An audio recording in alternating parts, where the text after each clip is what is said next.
At first sight, the new Horizon Forbidden West patch doesn't do a lot, but if you compare the stats from the legendary items before and after this update, they will find some huge nerfs across the board, except for only one legendary weapon. So I want to go over everything you need to know, also some other tweaks, changes.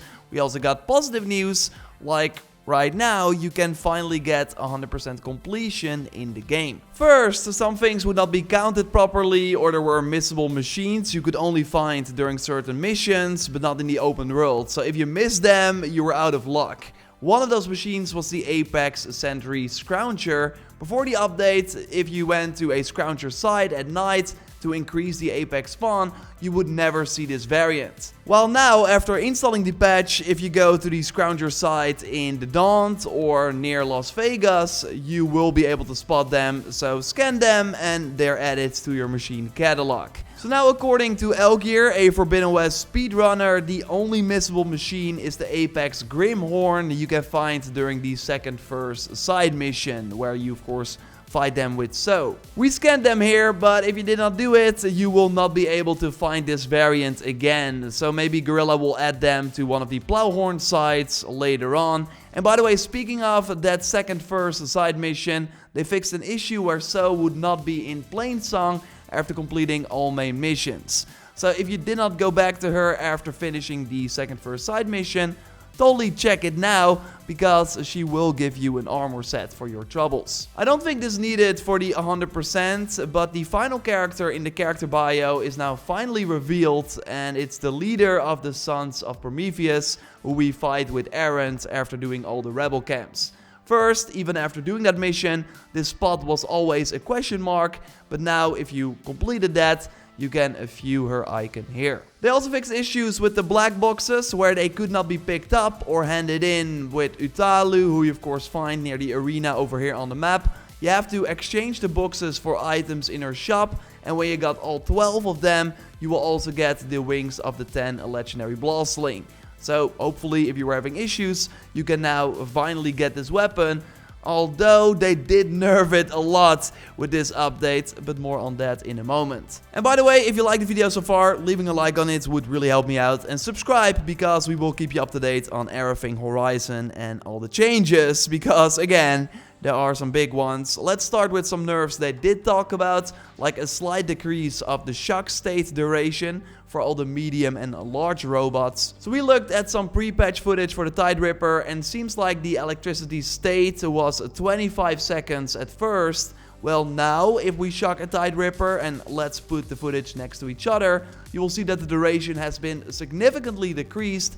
It seems like it went from 25 seconds to 15 seconds after the patch. So you got way less time to shoot off components or to override machines now. For the medium machines, they also decreased it. It's a little less noticeable, but it seems like the shock time was decreased by 5 seconds. So from 20 to 15 seconds. Now we did get a buff for the plasma state of the Slaughter Spine. So if you use these arrows, even though this machine is strong against it, you will now have 15 seconds to apply the full damage effect. They also note a loading screen reduction, but at least on PS5 we did not really notice it. Maybe when you're playing the PS4 version, you will hopefully notice it. And real quick, if you're by the way playing on PS5 and did not notice, but if you go to the standby screen mode setting and switch that to immediate, you will skip the tips and immediately load into the game when the game is ready. This will save you a ton of time. Now moving on to the big one, and this actually makes this update the most impactful patch since launch.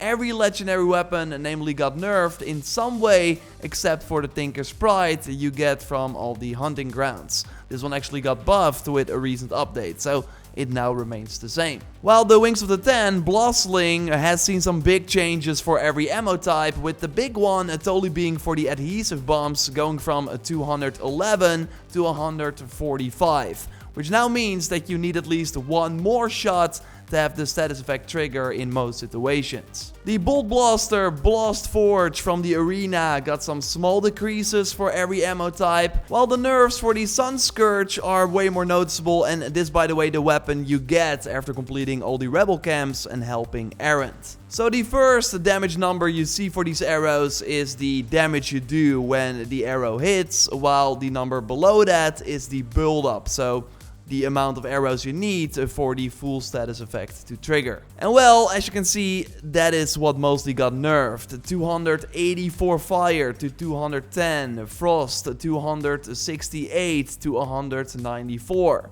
acid 295 to 210. And you immediately notice this because first, on normal, while this weapon did not have any upgrades, I could instantly put a snapma on fire after just one arrow. But now, even with some mods on the weapon, it wasn't possible for me anymore, so I needed 2 shots. Same for this example with the Ravagers, by the way. And also interesting is that the animation when using new arrows has slightly been changed. This is a secret change. I want to look more into that, but totally share your thoughts on it, of course, in the comments down below. Because first, of course, Aloy would move her weapon more when loading up new arrows. The Ancestors Return from doing all the runes in the game also has seen some nerfs across the board, with the biggest one being for tear, so it will take more shredders to remove parts than before the update. And we see that for the Forge Fall Sharpshot Bow as well, 243 to 187 with the advanced precision arrows, and the Plasma buildup has also seen some massive decreases,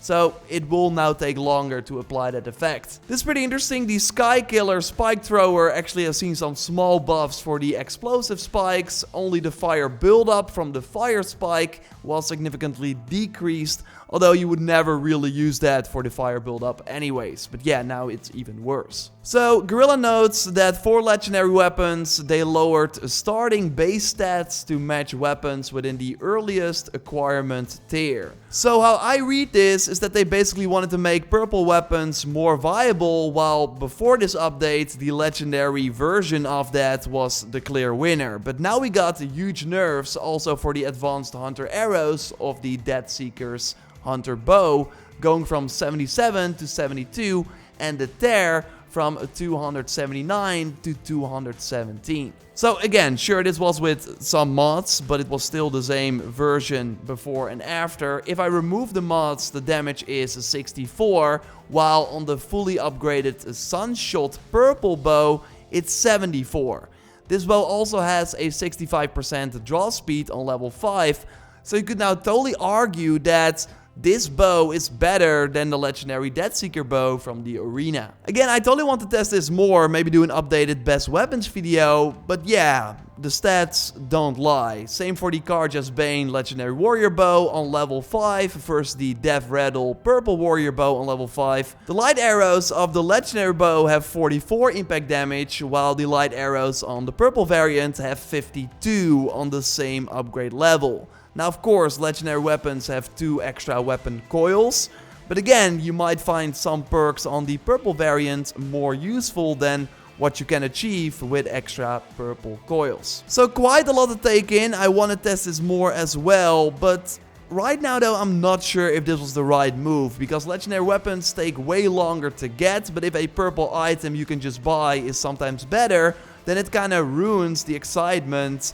of finally getting this yellow rarity weapon. Like, maybe they should not have done legendary weapons if they wanted to bring it on the same level as purple items anyways. Also, upgrading legendaries takes way more effort, and you could now argue that it's not worth the time if the differences are way less noticeable compared to purple items that are way easier to upgrade. Of course, I'm curious to hear your thoughts in the comments down below. There are also some secret changes that I want to go over in a future video, but I already wanted to share the basic facts right here. Of course, if you found cool changes, let me know via the input@JorRaptor.com email address, or you can let me know in the comments down below. Subscribe for the next Horizon video. A like on the video would really help us out. And now let's look at some awesome photos. You can send us via the HorizonRaptor hashtag on Twitter, or the dedicated picture channel on our Discord, and I will leave a link to the Discord in the pinned comment. Photo mode expert Joyce, take it away. You of course selected some awesome shots. Yes, thanks, Yor. First up, we've got Broby1Kenobi over on Discord, who took this very focused close-up shot of Aloy hiding in the plants. Love the sunlight peeking through the leaves here on her face. She's ready to strike, alright. Moving on to Hamad over on Twitter, where the Sunwing might have dropped Aloy a bit too soon, looking at how high up they are. I'm impressed by the point of view here, very nicely done, also very pretty picture. And my favorite one of the three is from Seeker Century over on Twitter, who took this amazing portrait of the Tremor Tusk ready to fight Aloy. Love that the picture is slightly taken from a lower angle here, so the machine is even bigger compared to her. One of the coolest new machines in my opinion. Yeah, really like them. Of course, again, send them our way. Maybe you'll be in the next video. Thanks, Joyce, and we will speak to you soon. Goodbye.